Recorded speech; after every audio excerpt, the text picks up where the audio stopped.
Check 1, 2. Go! Curious about real estate? Yes! Then you've come to the right place. Get the knowledge you need. Get over the fear and get started.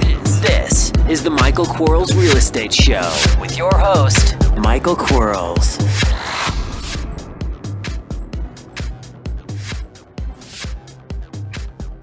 All right, can everybody hear me? Yes, I can. All right, perfect. So it looks like we have Robert, and who is the 626 number? That's Josh. All right. Well, you have me too. Well, what? And of course we have Michael. Man, I feel left out. I'm going to go home now. No. How's everybody doing? Really good. Cool. Well, I bought another house. Great. I bought another house today, if I can brag. Congrats. This one was a fun one.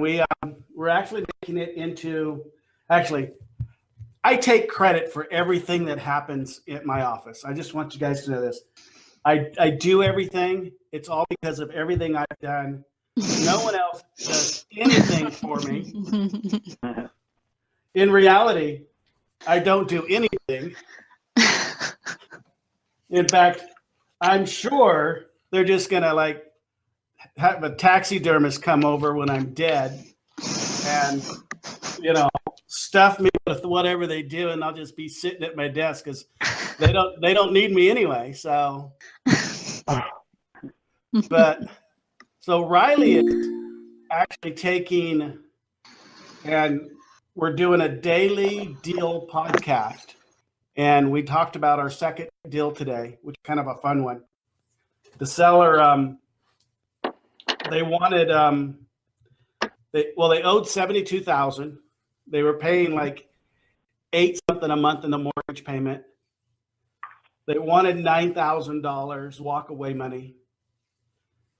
It's as is value, I think 115. They ended up negotiating themselves down to no money down. They make the next 6 months payments on that sub 2 we're taking. So it looks like That's it's awesome. it looks like it's about a $50,000 deal, no exposure, and those are always fun. Those are always, but it's all about negotiation and presentation, which what we're kind of going to cover today. And I want to ask you guys to do me a real big favor. I haven't been in the MMA ring in way too long. And I kind of enjoyed getting beat up. So when I go to the MMA, I actually hired a couple guys. One of them was a UFC guy, and one of them wanted to be, but he never quite made it. I hired them to beat me up for an hour each day.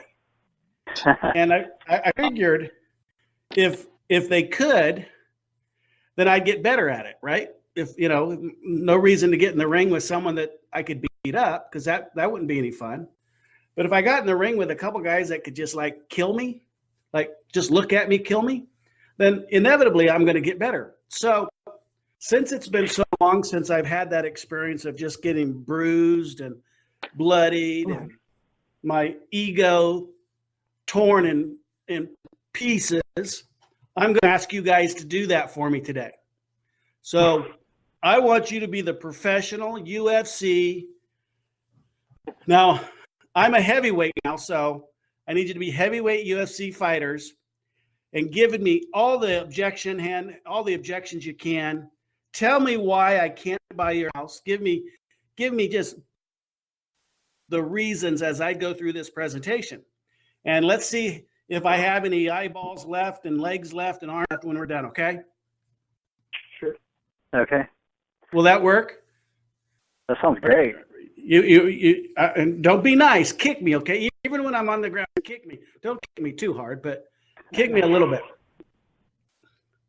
Now I know that when we go out on a presentation, there's only 3 things we're trying to accomplish. One, we want to get a contract signed. 2, we want to confirm what we think we know. And 3, we want to determine what we don't know. Now, with the advent of Google and all the stuff that goes along with the internet, we can learn a lot about the seller, a lot about the property before we even knock on the front door. But there's still stuff inside the house that will surprise us. And we should be prepared for all those surprises and not let anything that we see influence our judgment of whether or not we should buy the house or not. Because every piece of property in this world is valuable to somebody. And it's all about how much we spend on it. Would everybody agree with that? Even the worst conditioned house, the ugliest house, the house that needs the most amount of work in the worst neighborhood that you can't see or even imagine yourself living in, even that house has value to somebody, right? Absolutely. Because the way that our social economic makeup is people like the communities they like, they were raised in. So as an example of that, I got to go to a high school that is fairly, well, it would be one of the poverty areas of my city. So it's located in what we call the north of the river. And there are more pit bulls and bicycles north of the river than probably any place else in Bakersfield. The average income level, they probably don't report it. So it's probably, non-taxable income. And the whole area is just horrible, but the whole area supports itself because people like living there, those kinds of people. So I can go in there and buy a house there without any fear of ever selling it because I know I'm going to sell it because, they can't find enough housing for what they like to do. And so all areas have those war zones and those poor zones. So we know that when we get an opportunity and it passes through us during the inbound call, and we've asked the questions, and the main one is what did you have a house you were hoping to sell? And they said yes. Is it listed with a real estate professional? And they said no. What do you think it's worth? And they had a value. And what do you want? What's your walkaway money? The amount of money that you'll put in your pocket after I pay all the costs. And that number had to make sense for us to do some research. We did our research. We come to find out that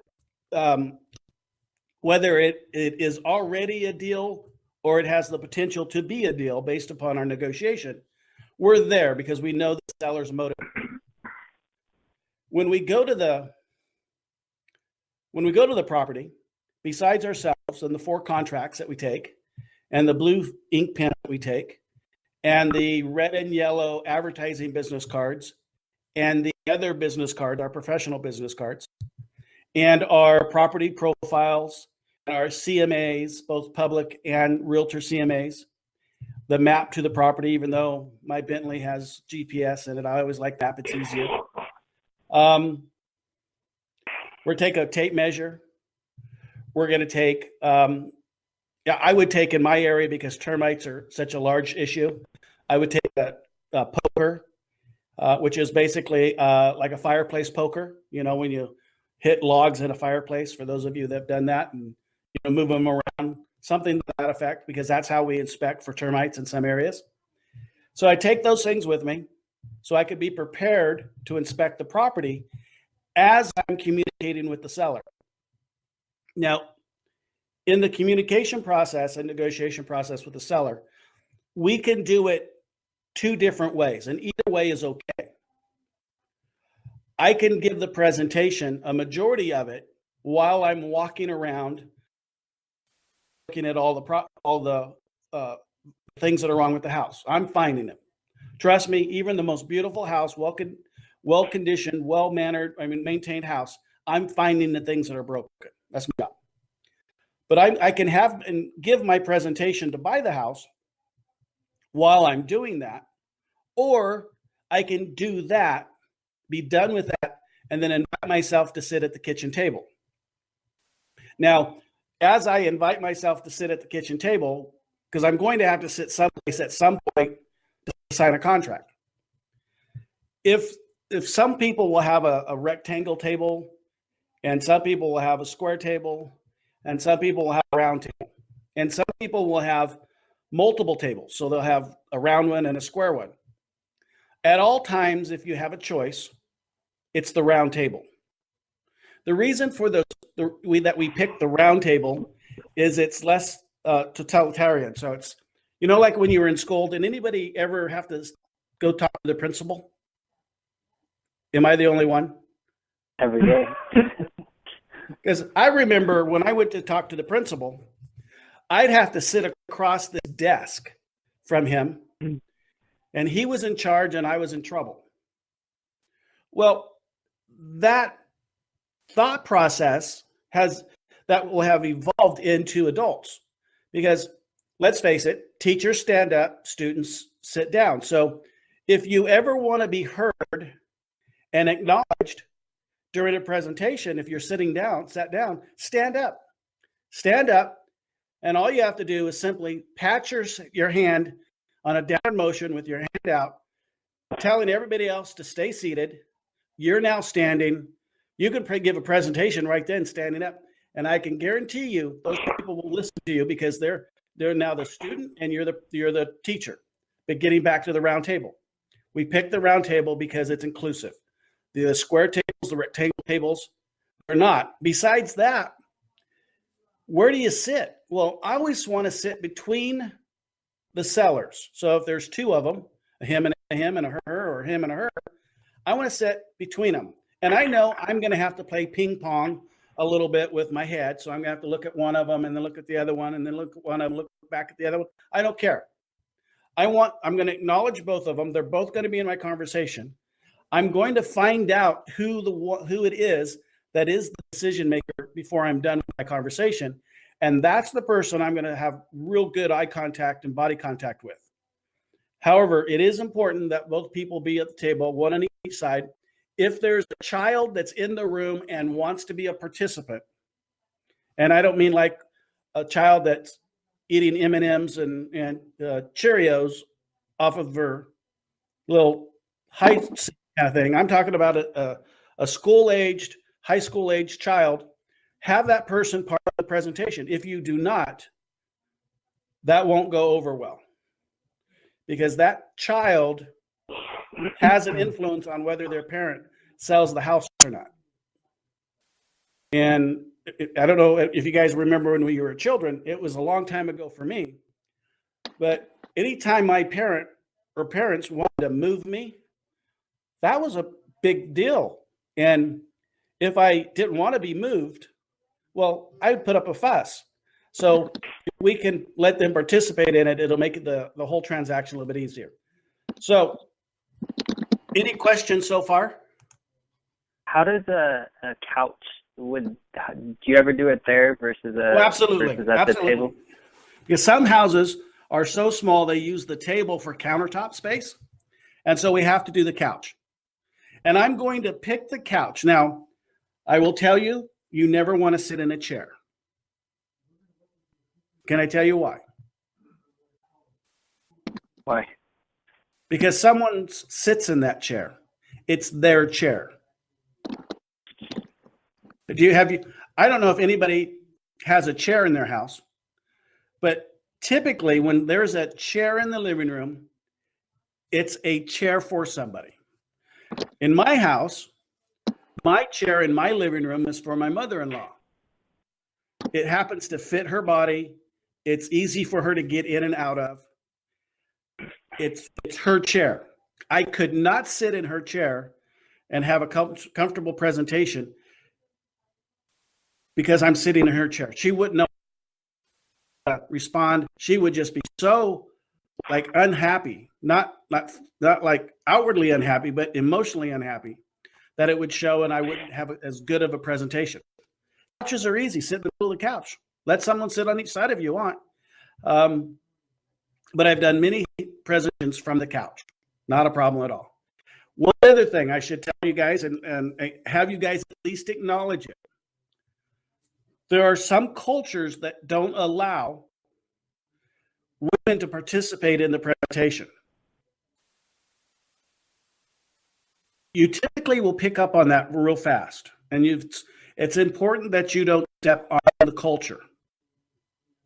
I don't know if anybody's experienced that yet, but the Indian culture is a perfect example of it. The Spanish culture is a perfect example of it, where men do the negotiating, and they'll be at the table with you, and they won't include their significant other. That doesn't mean the significant other doesn't have feedback for saying yes. And so there's a way that you can include someone that's not at the table or at the couch without them being physically at the location. But just be careful not to say something like, "Can we have your wife join us?" Because you have just offended a culture. And the way you will know that is if she doesn't join you willfully. Like, imagine for a second. Now, I could never do this. I'm sitting down with someone that I'm going to sell my house to, and my wife's in the house.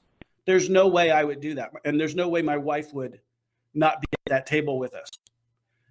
And so, but if she's not there on purpose, we can kind of assume that's because that's how they believe that their social makeup is. Does that make any sense? Yeah. Yes, that makes sense. Yeah. Okay. So who wants to be the seller? You guys can both. Everybody can be. How many do we have on the phone? There's 4 of us. Cool. Who wants to be the seller? I'll be the seller. Who's that? Robert. Fantastic.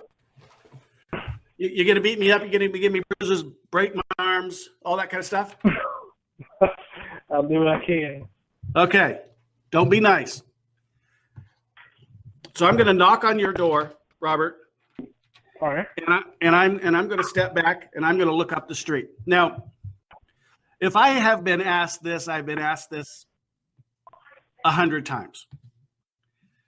Are you a police officer? Because I don't look like the normal, friendly kind of guy. All right. So I have to step back and look up the street so they become comfortable and confident in who I am, how I'm dressed, and that so they'll open that front door.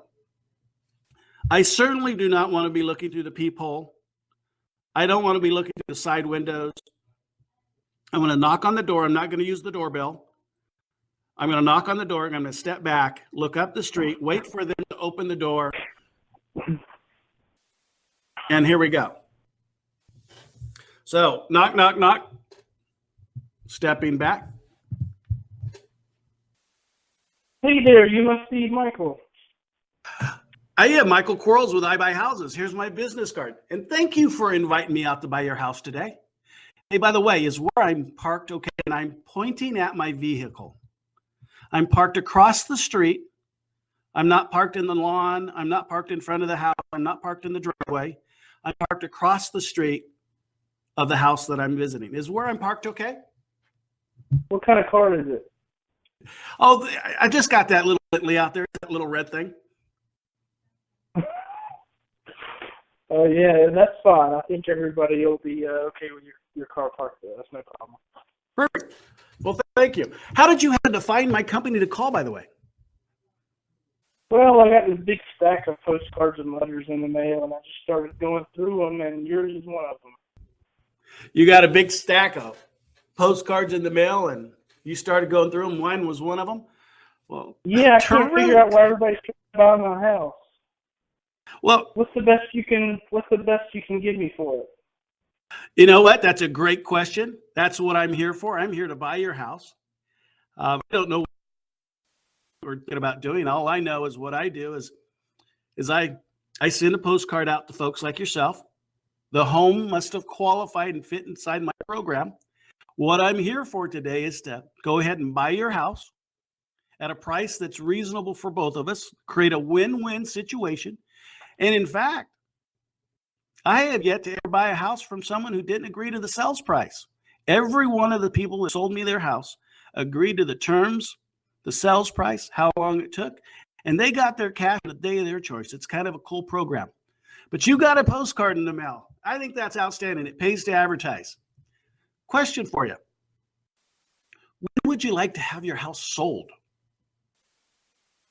Well, we're just in the early stages of thinking about it. We need to start cleaning up a little bit and, moving a few things out. Maybe have a yard sale, but, anytime in the next 3 to 4 months, no hurry. So you've been thinking about it, going to have a yard sale. Yeah. Not in a hurry, 3 or 4 months. What are you going to sell at your yard sale? Oh, we're just going to try to get rid of a few things we had that, in closets and just junk we've been collecting over the years, that kind of thing. That's one of the nice things about my program is when I buy your house, I'm going to buy it in the as-is condition. I'm going to assume all the responsibility for everything. And one of the really cool parts is I tell sellers all the time, and it's one of the biggest benefits that we can offer you besides my checkbook, is that anything that you want to leave behind, I don't care if it's working order, if it's junk, if it's trash, if it's stuff that no one should see, I don't care what it is. Anything you leave behind, if I can donate it to the local church I go to, that'd be great. The rest of it we'll just take to the dump. So you might be able to avoid that yard sale you were thinking about. But of the interest. I was hoping to get a little bit of extra cash from it. Are you saying you'll pay me for my my stuff that I'm going to sell at the yard sale? You want to buy it yourself, or you want me to? Well, that's an interesting question. And I tell you what, when we get down to you selling me the house and me agreeing to buying the house and how much you're going to sell me the house for and the terms of which we're going to agree to, we'll cover all that. That's an interesting question. But one of the questions I have for you is, you indicated that if you sold it in a month, 2 months, 3 months, that'd be okay. If you sold it today, that's why I'm here, because that's the important part for me. If you sold it today, would that be okay? Well, I don't mind selling today if I can get a good price on it, but we can't be out that quickly because we need to, kind of get rid of some of our stuff so we don't have to move everything. I get it. I understand. So what I'm hearing you say, let me clarify because I think it's important. You are going to sell me the house today. You may need some time to get out, and that's beautiful because when we agree on a price, you can move on the day of your choice. That is absolutely one of the other parts of my program that are good. You keep in mind, I'm an investor. I'm not going to move into the home myself. I'm going to buy it. I'm going to fix it up, do what I think it needs to have done. I'm either going to keep it as a rental or I'm going to sell it to another nice family like yourself. But you can stay in it as long as you need to with the peace of mind knowing it's sold. Not only sold, but sold to somebody who can afford to buy it. So if I can close escrow on this house in the next 60, 90 days, that'd be okay with you? Well, as long as we can get the right price. We want to get a good price, and we don't want to just give it away. Don't want to give it away, and as long as you can get it for a good price. That's totally reasonable. I have yet to have someone give me their house. There might be a day that someone says, Mike, I want to give you my house, but it just hasn't happened. And in fact, there's been a couple times that I actually paid someone more for their house than they wanted for their house because I just thought it was the right and fair thing to do. So tell me, you'll think about doing that again today. You know what? I like hearing that. Well, it's a win-win situation where both people believe that they're doing the right thing for both themselves, each other, and the community. I think that's a very important thing. Let me ask you a question, Robert. How long have you been offered the house for sale? Well, I'm really just since I got this big stack of cards, we have been planning on it, but some of these cards say, top dollar and all cash and no banks and so we kind of said maybe we should go ahead and explore our options. But we had already kind of been planning on it, but just recently in the last couple of weeks, we've been looking at it a little more actively. Last couple of weeks actively, but you've been getting these cards and stuff. No money down. I mean, all cash offer and good stuff like that. Well, and that's kind of how we do business. We like to deal on matter of fact, certainties, those kinds of things. When we agree on a price, which is what we're here for, it's gonna have some peace of mind for yourself. You're gonna know your house is sold, and that's really what you want. So if we could close in 60 to 90 days, that's okay with you? I think 60 to 90 days would work. That would be fine. Okay, perfect. What do you think is going to stop the house from selling? If for some by chance, don't know why that would happen, but if we didn't, gosh, hate saying that word, but if we didn't buy the house today, what do you think will stop the house from selling? Well, sometimes people don't really like the backyard because there's a lot of trees back there, and so the kids don't have as much room to play around. I did notice that when we were walking the house earlier that, yeah, I saw that there was a lot of trees and not very much playroom for a backyard, especially in this area. I looked at a couple houses like yours on the way over here, and man, they had some beautiful backyards. And one of them had this setup just for kids to play in. It was really cool. Huh. Well, the nice thing about what I do is I buy houses like yours all the time, and I don't need a big backyard. I can fix that after I buy the house, and you're on your way with whatever you're going to do next. That makes sense to you? Sure. Let me tell you a little bit about how I'm going to buy your house.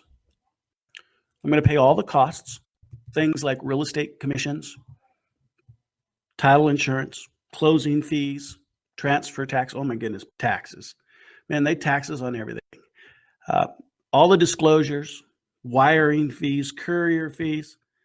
I'm going to buy them in the as-is condition. Now, what that means to me and what that benefits you is whether I have seen the repairs or the bugs or any of that stuff, I'm just going to buy it as is. So if there's something that's broken, I'm going to fix it. I'm not going to ask you to fix it. I'm not going to come back to you and say, hey, Robert, I noticed that this is broken. I want you to fix it. So when we agree on the price, the only thing you're going to subtract from that price is the principal left on your mortgage. And you can have your money in as little as a few days. Now, you want it in 60 to 90 days, which is great. But if plans change for you and you want it in 10 days, we can do this in 10 days. I can have your money in your hand in 10 days. How's that sound, Robert? Well, here's the thing. My best friend is an attorney, and he already told me he would do the closing and save me a lot of money. So I want to just use him, and that way I'll just pay my own closing costs. Does that change anything with the deal? No, you know what we're going to do? We're going to use your friend, and instead of you paying your friend, I'm going to pay your friend out of my proceeds. That's my program. I think it's fair. I think it's reasonable, and it's actually the best thing for you. I always want to treat my sellers fairly, and I can't deviate from that. So if you have a closing attorney friend, he's probably just as good as the closing attorney friend that I have.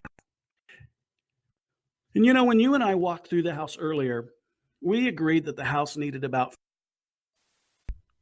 worth of repairs. And that didn't even include the items I didn't see. One of the positive things about selling me the house is, again, we talked about it. You can stay in the house as long as you need to, knowing that the house is sold and having the peace of mind it's sold. Does that make sense? Yeah, that makes sense. Now, some of those repairs I don't think you have to do to sell the house. So, you said that you thought there was how much repairs need to be done? About $5,400. And as we walk through the house, We pointed out each one of them. Here they are in this red sheet here. We can go over them again if you'd like. Well, you know, I just kind of feel like you could just do some touch-up paint in some of the bedrooms and, you know, save a lot of money. I just think that number that you put down is a little high. Well, Robert, let me ask you a question. May I? Sure. Do you consider yourself fair? Well, I'd like to think so. And I consider myself fair. In fact, I've been so fair for the people that I've bought houses from. Every one of them agreed with me on the price, and they've all agreed with me on the repair costs. And I can say that I'm a professional at this. I've gone and taken the classes. I've gone and taken the training to come up with fair, reasonable solutions for people like yourself. So when we agree on a price, we know it's a fair price for everybody. I'm not trying to cheat you. That's not even in my vocabulary. I want to be able to communicate with you after this transaction's done. I'm going to ask you, who do you know? Which one of your friends need my service? I'm going to, if I meet you in a grocery store, I'm going to come up to you and shake your hand, say hello. If I meet you in church, I'm going to sit next to you and pray with you. I am going to treat you so fairly that you'll feel like we have been brothers our entire lives. That's how much fair I'm going to be. I just need you to be fair with me and answer this one question. Will you answer this one question for me? Sure. If you were going to buy your house, wouldn't you want these repairs done? Wouldn't you want these minimum repairs, that water heater that we talked about that needed replaced, those 2 broke windows that needed to be replaced, the fence that was falling down on the side yard, that to be fixed and supported, the smoke detectors they're not working in the house, the screen door on the back door, the closet pole in the master bedroom, the broken top to the toilet in the hall bathroom. You would want those taken care of, wouldn't you, if you were going to buy your house? That seems fair, doesn't it? Well, I'm an amateur plumber on the side, and I can fix a lot of these things myself. I mean, a toilet lid is going to cost me $6. You know, a couple of smoke detectors, that's another. Robert, you know, 50 Robert, bucks. Robert, I'm Robert, sorry. Robert. Do you want to sell your house, or do you want to just talk about trying to sell your house? Because look, you know, I'm going to get frustrated here in a second. And I'm going to take my money and I'm going to go buy somebody else's house who's reasonable. I know it's $5,400 worth of repairs, and you know it's $5,400 worth of repairs. God knows it's $5,400 worth of repairs. We need to agree at $5,400. Now, you could be a great amateur plumber, but you haven't been one yet. If you were, you would have fixed it. And I don't want you to fix it. I don't want you to do anything. I don't want you to do anything you don't want to do. I'm going to take care of all of the trouble of repairing the house, fixing it back up, doing what I think needs to be done to it. And I want to make happy win-win situations. That's what you want, isn't it? Well, I think 5,400 is a little bit high. I think it's more. And I think it's a little bit low. But I'm being fair.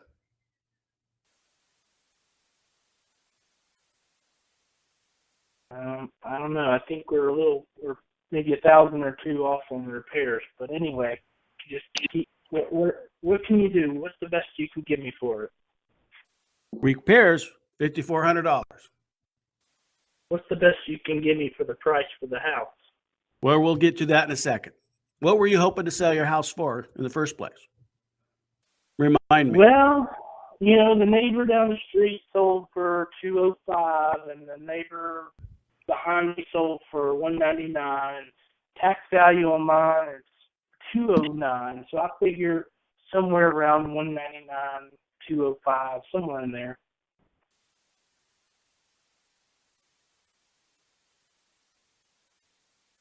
So the neighbor down the street sold for $205. Is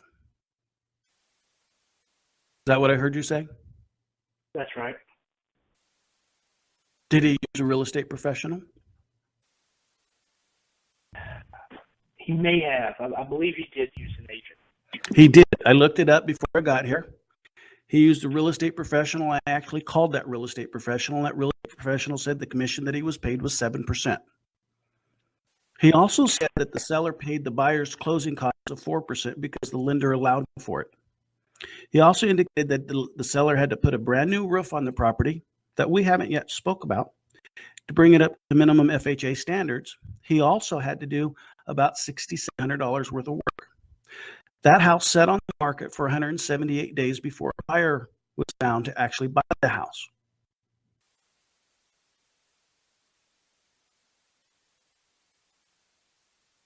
Robert, I'm a professional real estate investor. I want to give you my money, but I need you to be fair with me. I need you to understand that if you want $199,000, we have to subtract the 7% that we're going to pay a real estate agent that we're not going to have to pay now. I want you to understand that we have to subtract the 4% buyer's closing costs because I'm not going to ask you to do that. We need to subtract the $5,400 in repair, not the $6,700 with a roof that the other guy had to pay. I am being fair. Does that seem reasonable and fair to you, Robert? Well, I kind of feel like if I'm going to go to trouble of selling it by owner, I think that I should be able to not have to pay a commission, and that 7%, I shouldn't have to have that subtracted out. I understand that you think you shouldn't. You're paying cash. You don't need Robert, we need to have some ground rules, okay? Here's what I'll do. I'll do this for you. Okay.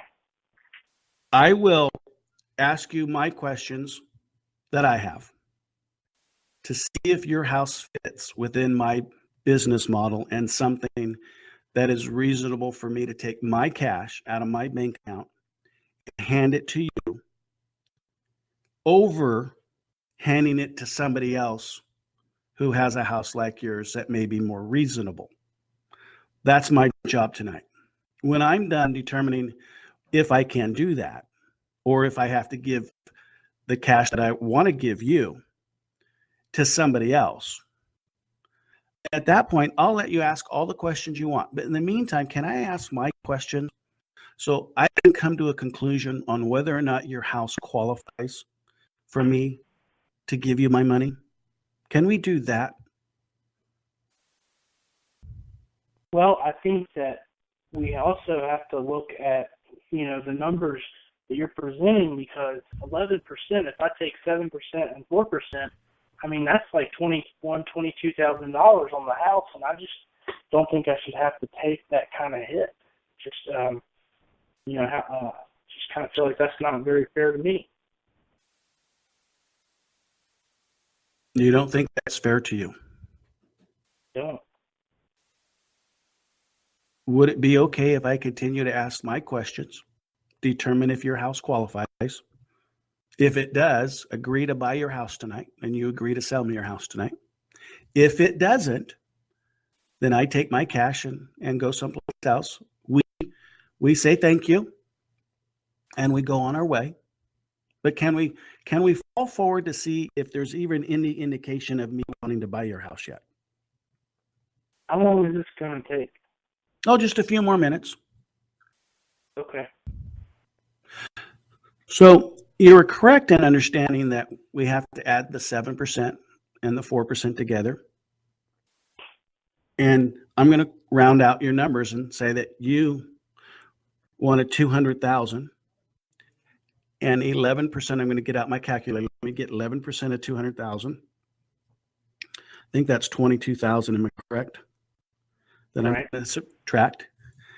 Then I'm going to add the $5,400 in repairs that we're not making. So there, 200 would be after those repairs are done. We're not making those repairs, so we're going to subtract that. And then there's, earlier I mentioned that the house that we're comparing price-wise sat on the market for 178 days before a buyer came along, and that buyer had a 45-day escrow. So 178 plus 45, we're looking at, 4 months or so, 5 months or so, 6 months or so, 7 months of holding costs. What's your monthly mortgage payment? Well, I have a small mortgage of about $40,000. So my payment's only about $270 a month. $270 a month. Wow. Well, if I take that and I take that times 7, so it's 270 times 7, what would that be? $1,890. So I'm going to add that here, 1,890. And I always figure about $1,000 for what we call taxes and insurance during the period of time. I'm going to add that here.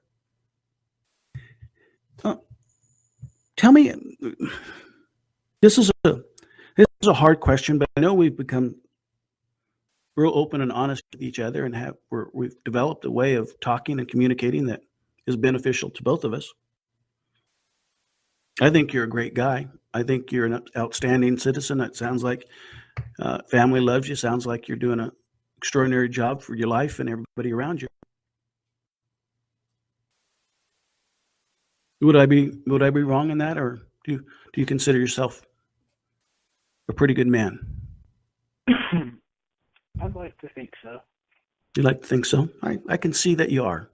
I can see, when I walked into your house, I could see the signs of this is a up and up man. What do you think? What do you think it's worth for you to have your house sold? Again, not only sold, but sold to somebody like myself. And boy, I don't know very many people that go out there and buy houses with cash. They're all trying to borrow it, steal it, whatever they're doing to it. But what's it worth for me to take money out of my bank to you and give it to you on the day of your choice, letting you get on with your life, having the pride and the stability of knowing that the house is sold? What's that worth to you? And I know you're a caring individual and you have to support your family and you want to do the right thing. So what's the right thing? What amount of money is the right thing? Well, I think it's definitely worth something to have a buyer already lined up and not have to have the house qualify for repairs and for a loan. But I kind of feel like on my mortgage, when I make that $270 payment, all that but about $50-$60 is paying down the principal balance. So, I kind of feel like, having a buyer ready to buy now, that's probably worth $2,000 to me right now. To get and I call it the ball and chain. It's probably not the right word to use, but to get rid of whatever the issue, whatever the reason. I haven't even asked you why you were selling. It's not important. Important part is me solving whatever issues you might have in buying your house. You've invited me out today to buy the house, which is what I want to do. I wouldn't have done and taken time away from my family and to be here if I didn't think that you're a reasonable person and you wanted to follow through and actually sell me the house. You do want to follow through and actually sell me the house, don't you? Well, I want to sell the house, but I'm not sure if you're going to buy it or not because, I want to get that $199 price, and you kind of already brought up a few things that make me think it's not going to work. You want to get the $199 price, and I already brought up things that make you think that I'm fair and reasonable and have to subtract from that price what everybody else would have to pay for. And you've already told me earlier that you were a fair person. So I don't see any reason for both of us not to be fair and come to an agreement that's fair. I think like yourself, it's important to be reasonable and again, responsible. And I think $2,000 is an adequate amount of money to know that you have your house sold. Not just sold to someone just like yourself. I sell houses too, and there's nothing more frustrating than to see a deal break down in escrow because the buyer didn't have enough credit, or they were late on their child support, or tax lien came about, or whatever, and here you as the seller, you've been excited to sell, you've packed up some boxes, you've planned for the rest of your life, and then all of a sudden some agent calls you up and says, Robert, I've got bad news, and your life just turns and it just is horrible. That's just not going to happen to you. When I agree to buy your house and you agree to sell me your house and we're reasonable on the price, that's kind of a cool thing. That's what you want, right? Well, like I said, I've got a whole bunch of postcards and letters, and I've already talked to a couple investors that have come in at the 180s and 190s, so I turned a couple of them down already. So if you're just going to lowball me, I'm not going to be interested in selling the house. Robert, did you just say lowball you? Well, as a Christian to another Christian, can we just take that word out of our vocabulary? I have yet ever to lowball someone on their. I don't even. Seriously, you just said I was a lowballer. Really? Well, I don't know because you haven't set a price yet, but I'm just based on. We're talking about price, Robert. We've talked about price. We started at 200. You said you wanted 199 to 205. I said 200. It's easy numbers to subtract. We talked about the 11%. That's $22,000. You can see it here on my yellow pad. I'm not hiding anything from you. I'm trying to be above board and honest with you. I don't know about any of those other people that say they're investors. Did they have a business card? Did they come over here on time? Did they follow up? Did they follow through? Did they sit down with you and go over all the details that I'm ready to go over with you? Did they even show you any indication they were professional? No, they didn't. You know what they did? They walked in your house. They walked out of your house. You don't even know if they're going to come back and steal stuff from you. All I'm trying to do is make an offer to you that's agreeable with you, that works inside my business plan. That's called a fair win-win offer, and give you my hard-earned cash that I've taken a lifetime to build, so you can get on with your life and do with it what you choose to do with it. I'm not one of those criminals looking to steal stuff out of houses. And don't be talking to me about lowball offers. It's not fair. And I know you don't want to be not fair. I know you want to be fair. So are you going to be fair or not fair? I want to be fair, and I want you. Do you take that back? Take that back. I'm almost insulted. I'm about ready to leave. Okay, all right. I'm sorry, Michael. You're right. You're nice to come out here and look at my house. And, okay, it wasn't a low offer, but like I said, I've gotten some offers that turned down already. So you may have turned down offers from criminals that had no idea how to even come up with $1,000, much less $180,000. If you'd like, I can have my banker call you tomorrow and tell you how much money I have in my bank account to set your mind free and ease that I can actually buy your house. There's not too many people that I know that actually can do that, but I can do that. And if you want to do business with someone who keeps his promise, I'm going to raise my hand on that one because that's who I am. That's what you want, right? Well, you want someone who can commit to you and follow through with you and do everything they need to do for you, correct?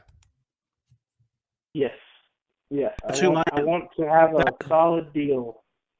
And that's what I want too. I'm just trying to make a win-win situation for both of us. That's all I want, Robert. That's all I want. That's all I wanted from the moment I said hello to you and thank you for inviting me out to buy your house today. That's all I wanted. That's all I want. I want to become, we're not going to be best buddies unless you want to, but we can go fishing anytime. I just want to do a win-win situation, get you the cash that you need at a fair price, buy your house, close it on the day of your choice. That's what I want. So far, we're at $22,000 for the realtor and the closing costs. That's what people are paying. I'm not setting that rule. One of my friends said that he used a realtor that gave him a rebate. So he took the commission and then he gave it back to him. So I think the 7% number is pretty high because I could just use that company and save money going that way. Could you match their lower price?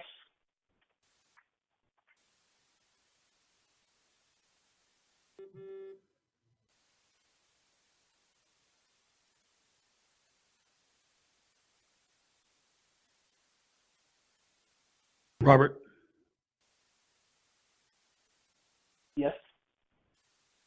earlier we spoke about me going over my program, and so I can get to a number that I can offer you on your home. And then you can either at that point say yes or no. If you say yes, I get out my paperwork, we fill it out, and we put a date that you want my money, and I give you my money on that date.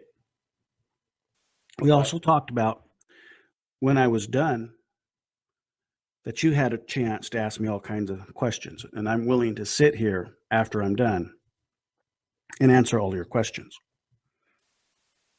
And we agreed that that was fair. So can we continue on that fair avenue of communication? And when I'm done, and after you agree on the price, and I agree on the price, and you agree to sell me the house, I agree to buy the house, you can ask me all the questions you want, okay? Well, when are you going to do that? When are you going to tell me your I'm price? getting to it, Robert. I'm close. I'm close. Okay. But I wanted to go recap the numbers for us. Okay. We're at 200,000 want. Yeah, $22,000 to sell it through a real estate agent, a full service agent that's not going to break the law by giving money back. $5,400 in repairs. That doesn't include the roof that the guy down the street had to pay, or the extra money that the guy had to pay. Doesn't even include the 3-inch book about how bad your house is. Home inspectors, they come in here and they write a 3-inch book about how bad your house is. And I'm not even going to get that done. I'm going to be like a blind person buying your house, because when I agree on a price, that's the price. We had the $1,890 of your payments over 6 months, because or 7 months. That's how long it's going to take to sell your house traditionally. And I know you want your house sold and sooner than that. You said 60 or 90 days. Well, we can do that for you. And I know you're going to have about $1,000 in taxes and insurance over the next 7 months. I just know that. Those are real numbers, Robert. I'm not making them up. And then you agreed that it would be worth $2,000 for you to know the house is sold. Those are your numbers, Robert. Those weren't my numbers. But I have one more question to ask you. Okay. I know it's going to take me probably 4 months on average to buy your house, to take my hard-earned money cash out of my bank account, give it to you for the house that you don't want, fix it up, do those things that you are unwilling to do, which I'm willing to do, Robert. Take on the responsibility of what I don't know. Take on the responsibility of the neighborhood, or any vandalism or any theft after I own the house. To take on all the responsibility and give you an amount of money so you can get on with your life, so you and your family can have those things that you want. I just need you to tell me, and I need you to be sincere. I need you to be forthcoming. What is that worth? What should I make for doing all this work? How much money should I earn during those 4 months buying your house as is, covering all the costs that I don't know about? Heck, I might have to replace the roof, and I know what a roof costs, and I know you do too. And you getting on with your life, you get to do whatever you want, but I have to make some money. Unfortunately, I can't live off charity. Wish I could, but no one's feeding me besides myself. So what amount of money, a reasonable amount of money, I'm not talking a big amount of money, but what amount of money is reasonable to you that I can earn to do all this? Well, let me ask you, can I ask you a question, or do I have to wait till the end? Well, if you could answer this question for me, because this is the end. If you could answer that question for me, that would appreciate it, Robert. Man, I think you're a swell guy. I just think you're a great guy. I really do. I think, I've gotten a close attachment to you. I think you're an honest, trustworthy person, and I know you're going to do the right thing. What amount of money is okay for me to make? Maybe 10,000. Did I hear you say 10,000? Yeah, that's probably reasonable. don't you think? Probably reasonable.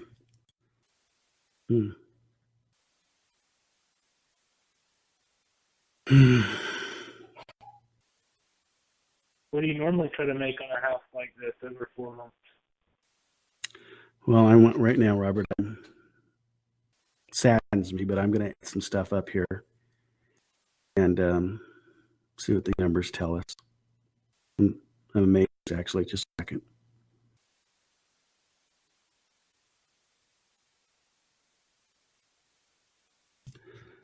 Well, I'm not saying I can, but we started at 200, and the amount between what's reasonable for me to earn, what's reasonable for you to have your house sold, the cost of the taxes and the cost of the insurance, the cost of the payments, the cost of the repairs that we noticed, and the cost of the commissions and the buyer's closing costs, that came to $42,000. Seems a little short to me, but if I could pay you $158,000, not saying I can, but that's what the numbers tell us. If I could pay you $158,000, you'd sell me the house. Will you throw in $1,000 for a U-Haul truck?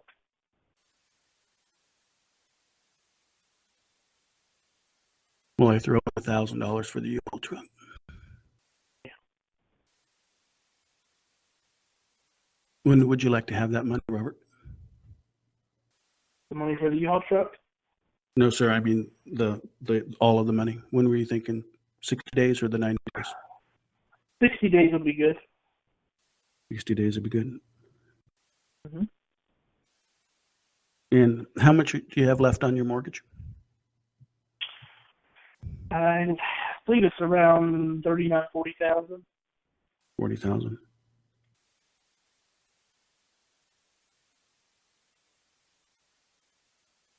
So you're looking at $118,000. What were you gonna, by chance, what were you gonna do that 118? Well, I'm gonna maybe take care of a few debts and maybe help pay off my mom's car and hopefully be able to put a decent sized chunk on a down payment on our house. Do you have a house picked out already? I've looked at a couple, but I'm really just kind of in the starting to look phase. Yeah. Starting to look phase, looked at a couple. Out of curiosity, if I added up the amount for mom's car and those other things, what would that amount total? Oh goodness, I don't know if I could play off the top of my head, but I don't know, maybe 15, 20,000. Maybe 15, 20. So what we're looking at is 158. If I subtracted the 40 that they owe the bank, that puts cash to you roughly of around 118. Let's say that 18 of that you need now, kind of stuff. You need it now. You want to pay off mom's car. I just think that's beautiful. I actually moved my mother-in-law in with us. She's 83 years old, and I just couldn't see her living by herself anymore for the rest of her life. Besides, she's a joy. I love my mother-in-law. I've been blessed to love a wife, and now I get double blessed by her mother. Is so beautiful as well. So I understand wanting to take care of her parents and her loved ones. So it looks like you need 18,000 in 60 days, and that 100,000, if I could pay you that in 90 days after, that'd probably be okay. What do you mean exactly? Well, pay the $18,000 at the end of 60 days, and in another 90 days, pay you the $100,000. And here's what I'm going to do for you: $1,000 extra if you do that for me. So I give you that $1,000 for the U-Haul money that you need, okay, and $1,000 to take your family out to dinner and celebrate that you have your house sold. okay. If I can do that, let's do this deal. Let's be done with this. So you don't have the stress about it. I'm going to set aside my money commitments to you. So I'm not going to spend your money on anybody else's house, and And we can close it as fast as you want, or we can go as slow as you want. That choice is up to you. Let's go ahead and say yes, okay? You're a hell of a man. You can do How much this. Go should ahead. that work out to be? If you said 90 days, I get the 100,000, and then you said you give me a little bit extra. How much extra would you give me? You said I'm going to give you $2,000 extra. So I'm going to give you, basically, at the end of the day, you're going to get $120,000 cash. And I'm going to take care of the note to the bank. And I'm going to take care of all the upkeep, the maintenance, the repairs, all that stuff that we talked about earlier. And probably a little bit more than I should pay, but I just kind of felt like we kind of, I don't know what it was, but kind of like bonded a little bit, I guess. It's kind of weird, two guys saying that to each other, but I kind of liking you. I think you're doing okay. You're an okay dude. let me ask you, do I get any interest? That's, you know, I could do the interest, but if I did that, I couldn't do the $1,000 for you family taking you out. If you like to, either way is fine. I can give you a percent, you know, 0.75% interest, or I can give you the U-Haul money, that other $1,000. It works out the same. They give you interest, you got to be taxed on it. So I don't know if you want to be taxed on it. It seems kind of silly. So let's do that. Let's do 120 plus what you owe to the bank, and we'll be done with it. Let me get out of the contract. I just need you to, if I can get you a copy of if I can take a look at your driver's license so I get the name and the address right. And if your wife's on title, I'll need a copy of her driver's license as well. I'm going to go over the agreement. So you're saying you said you give me $120,000 cash, and then of course I've got that $40,000 mortgage. So you're Right. basically saying $160,000, give or take. Correct. Well, you know, I've got a couple more appointments for the next few days. Can I just get back to you on Friday to let you know if I'm going to go with the 160? Actually, I can't, because here's my deal. When I make promises to people, I want to keep them. I pride myself, I'm sure you do too. I pride myself that when I agree to do something, that I can do it. And I can't agree to do something that I don't know in the future I can do. But I know if we agree today, right now, and that's why we're both here. That's why earlier we got emotional, because when you get emotional, that means we both care and we want to do the right thing for each other. I can agree today, and I need you to, and I know you want to agree. I know you're a fair man. I can see it around your house. There's nothing out of order. I can see how you present yourself in your communication. You're not a stupid man. You're a very smart man. You know this is the right thing to do. You know that I'm being fair. You know that dealing with me is going to be a complete, honorable, correct thing to do. I know you know that. I just need to get your driver's license. I kind of feel like I'm selling myself short, because I had, you know, some offers in the, you know, low 180s, and, you know, I turned those down. So really, I mean, what you're telling me makes a lot of sense, but one of the nice things about how I make up my presentations is I let the presentation present itself. I think most investors, and a lot of them, well, let me say this about most investors. They've never bought a house before. They can't tell you that they use First American Title, and if you need to call someone, call Janice Dean or Nick Marino. They can't tell you that the closing company that they use, and if you needed references, to call that person. They probably don't drive up in a Bentley that shows that actually someone can actually perform. I've done the things I need to do in life that causes me to be at a place in life that can help folks like yourself. And I bet you there's not another investor that you've dealt with who donates to an animal rescue. We just flew 100 dogs out from our area to another area. It cost me $13,000 in fuel. There's probably not another investor that takes his hard-earned money and helps the community, the society that it lives in, the one that you live into, be a better society and community. And to me, I think, that should show you something. That when I agree on a price and I agree to buy your house, then I'm responsible to that. And I just need you to say yes. You want to say yes, don't you, Robert? Well, I do, but I got to get a little bit more than 160,000. You are getting a little bit more than 160,000. We're not talking about the roof that you're not going to replace because the house is the same age as the house down the street that had a roof that had to be replaced. We're not talking about the 3-inch book that home inspectors write about how bad your house is. We're not talking about that, Robert. So you're going to get that new roof. You don't have to pay for that. That was a $27,000 fee. I know on average that when I get a home inspection done on a house, I can easily spend $5,000. That $32,000 I'm not subtracting. I need you to be fair and understand that I'm not trying to steal from you. I'm trying to be fair with you, and I want you to be fair with me. All you simply need to do is look at me, and tell me that I'm fair and it's reasonable. Or you need to look at me. Or you need to look at me and say, Mike, I don't believe you. I think you're trying to steal from me. I don't think you're reputable. I don't think you're an honest individual, and leave my house. Because if you think that's who I am, I need to leave. But I know that's not who I am. I don't think that at all. I don't want to think that I think that. I just, I got to get a little more than 160, and that's kind of. Why is it that you think your house is worth more than 160 after we've gone through the numbers? You saw the numbers. You said they were fair. Oh, I'm gonna be the only one in my neighborhood that sold my house for less than $200,000. But they didn't sell their house for $200,000. They had to subtract all those numbers too.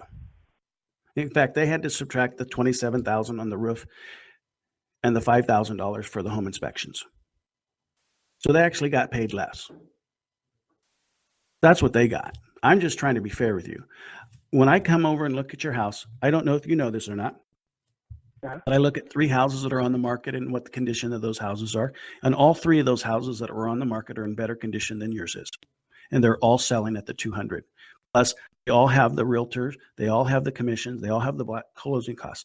I looked at 3 houses that just sold and how much they sold for, and they're all in better condition than your house. I wasn't going to bring up how poorly your house was, but now that we're talking about being fair and wanting more money, I need to disclose this because the reality is when I look at a house, I have to play what I think it's worth. And I go through the numbers with you. The numbers don't lie. Here's what let me ask you a question. I'm going to get sidetracked here a little bit, and I apologize, but I just think we need to stop talking about this for a second, and let's talk about something else. Okay? Okay. Who's your favorite actor? Let's see. My favorite actor is Will Ferrell. Will Ferrell? Are you serious? Wow. Yeah. What was the last thing you saw him in? Oh, goodness. I can't remember what last thing I saw him in. It's been a while, actually. The Step Brothers is funny. The Step Brothers was funny? Oh, cool. Now, he's a comedian, right? Yeah. Uh-huh. So do you like comedies more than serious movies? It just depends. I wouldn't say I like them better, but it just kind of depends on how the day's gone and if you need a good laugh or not. You know what's really funny about I love my wife. Probably like yourself, we've been fortunate enough to find people in our lives that want to call us wives and husbands and love us to death. But my wife, she likes Rambo movies, like shoot 'em up, people thing. She loves all those just tough guy movies. It's just crazier than crazy. She's not into Cinderella. She's not into that girl stuff. She just loves guy shoot 'em up race car movies. Just crazy. Do you know who my favorite actor is? Who's your favorite actor? Now don't laugh at me because I think it's silly too.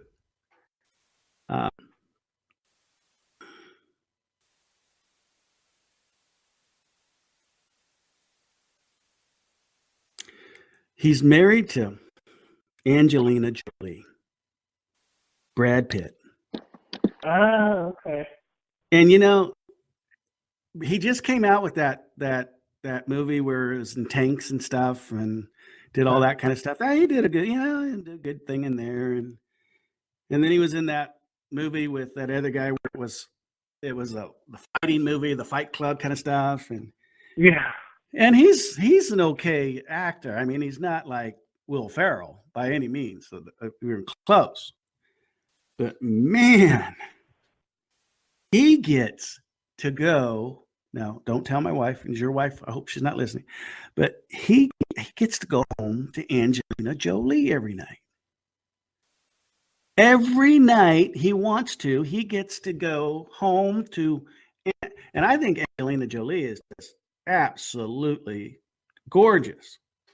She stands for something. She helps people. She does all kinds of stuff. Do you know what I noticed though? The other day in my house, I have this big mirror by the door.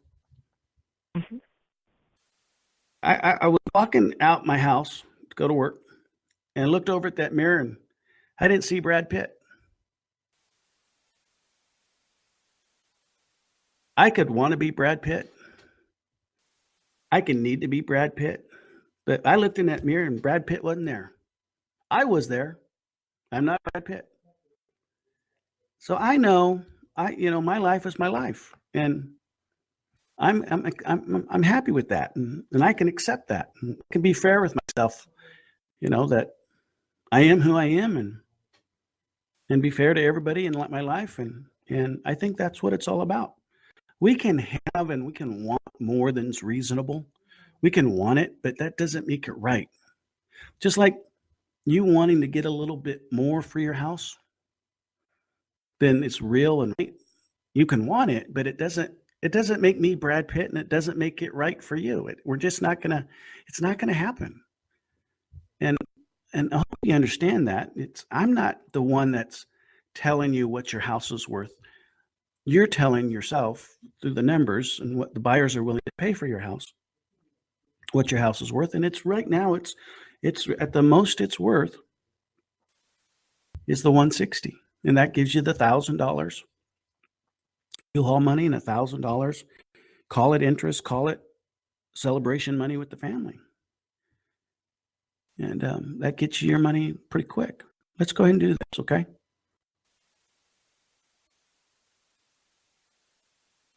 Well, don't you have other houses to buy? I mean, you can buy somebody else's house, because I'll probably sell mine for more than 160. I have other houses to buy. Absolutely do. I would hope that after everything that we've been through tonight, that I didn't waste your time. I would hope that after everything that we've been through tonight, that I could show you that it was fair and reasonable. I would hope that I'd be doing the right thing for you. I'd hope you see that. I kind of feel bad that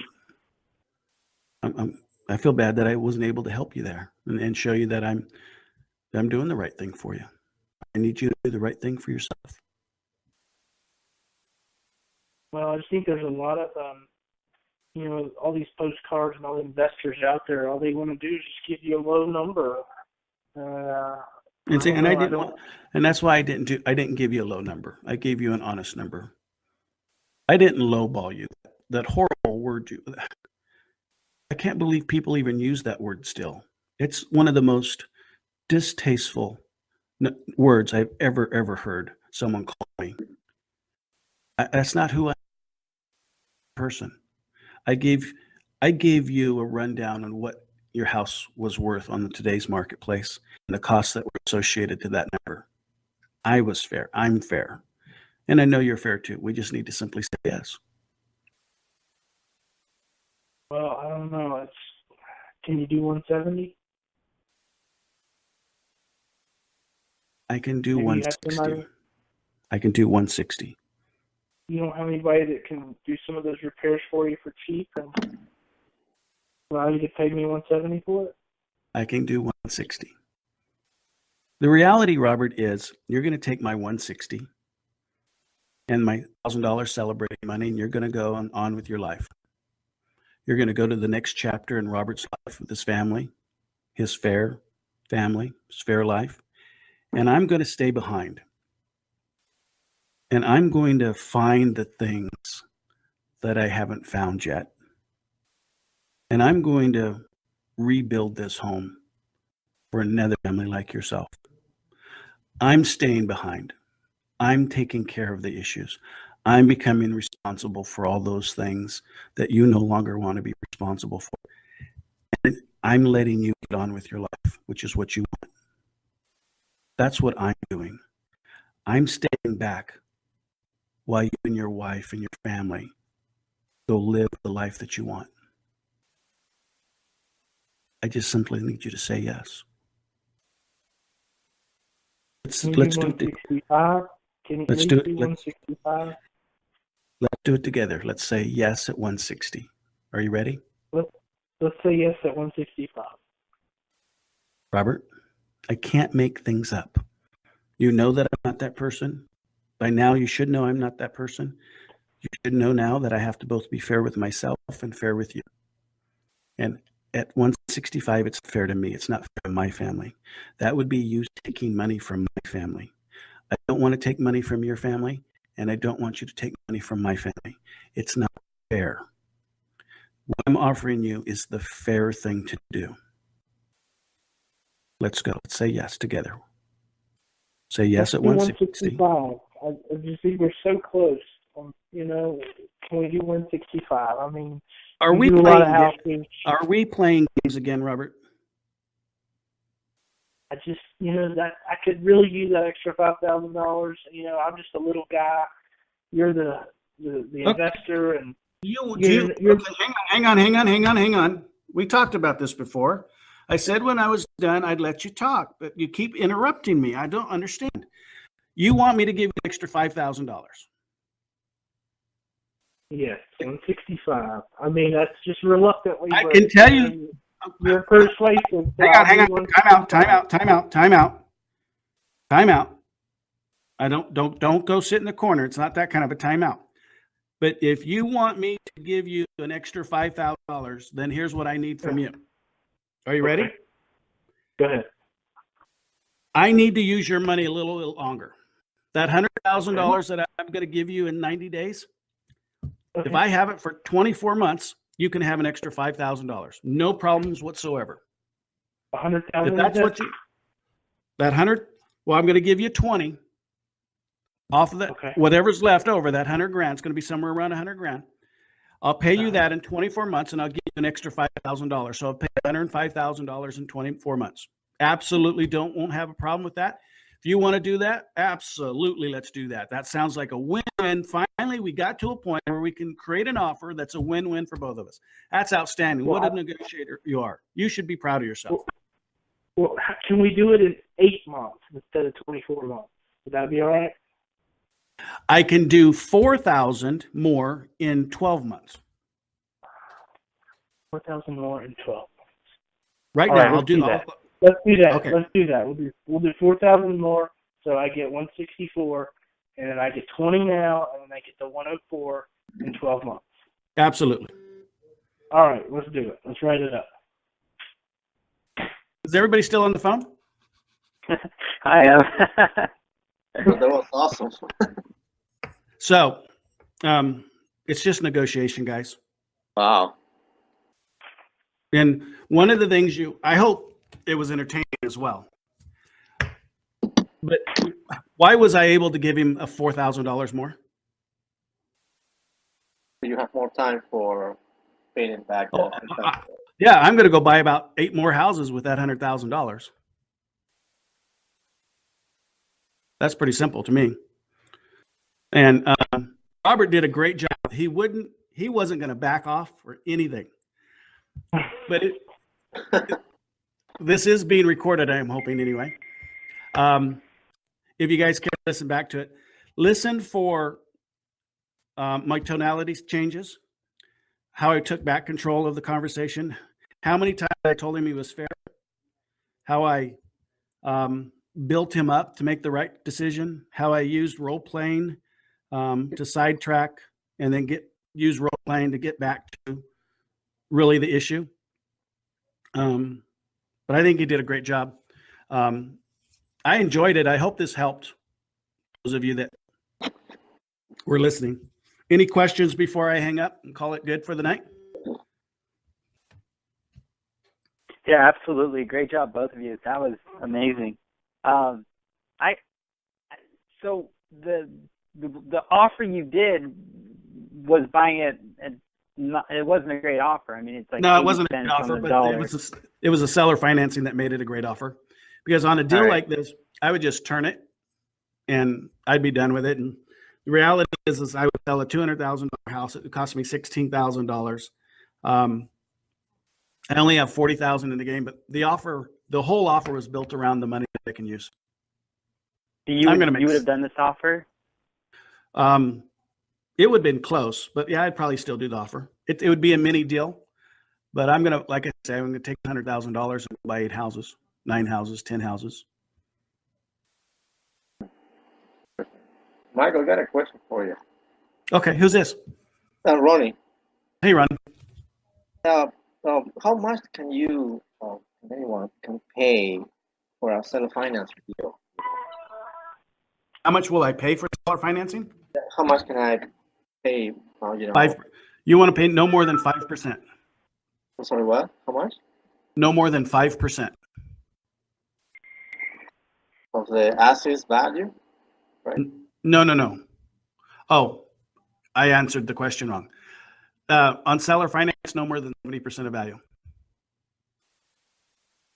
Okay.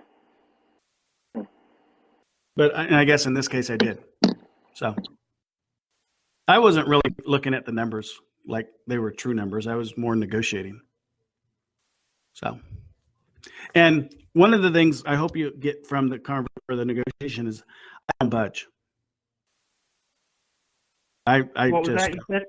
I don't budge. Like I'm sticking to whatever I believe. My job, and I'll tell someone to be quiet and listen to me. That's fine. People want to be told what to do, and they're just saying stuff for saying it. And I give everybody the opportunity to say anything after we're done. But this has been an hour and a half. This is cool. I've been this a long time. Yeah, this is really helpful. Thanks, guys. Robert, thank you so much for being on the call. Thank you. Okay, yeah. Thanks, Michael. Talk to you guys soon. Bye-bye. Thanks. Bye-bye. Thank you. Thanks for listening to the Michael Quarles Real Estate Show. Get more info and stay in touch at michaelquarles.com.